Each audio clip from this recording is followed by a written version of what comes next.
Everybody every day should wake up and try to find that new beginning, because the men and women that don't have this second chance, you owe it to them to do something. My name's Sergeant James Barnett, retired U.S. Army, 29 years old. I'm from Tennessee and I'm now an ecologist. I joined the military when I was 19 years old, and before I'd been in the Army a year, I was in Iraq. It was sensory overload. Everything that I knew about life and the environment changed overnight. And then you become adapted to that environment. And then you get used to it, and you get used to operating in those circumstances.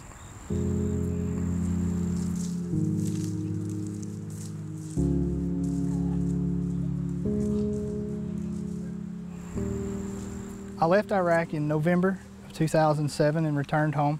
I could tell immediately that I was just different. I was looking at life through a different frame.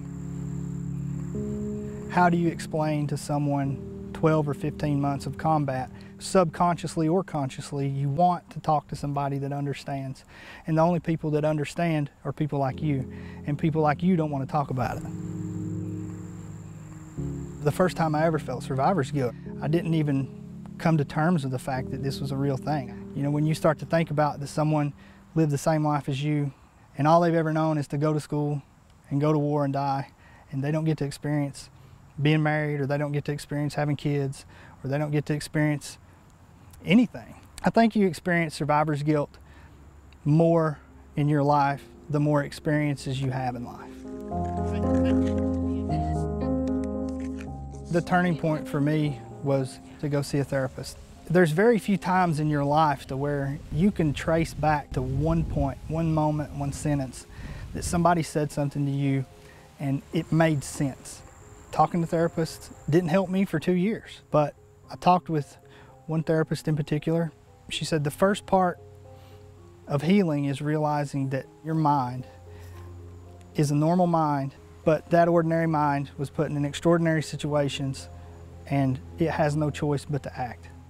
That brought me from 0 to 100 miles an hour overnight.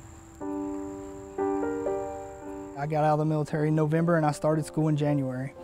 That was the beginning of a very long, windy road, but it was a beginning. And that's what I hope soldiers out there will try to find. Because if you don't look for the beginning, a new beginning, the end will find you. To me, you don't get to decide the end. And to be in a place that I've been in my life, to realize that I was looking for the end as opposed to trying to find a new beginning, it's a hopeless place to be. If you find something to live for when you have nothing to live for, more things to live for will come.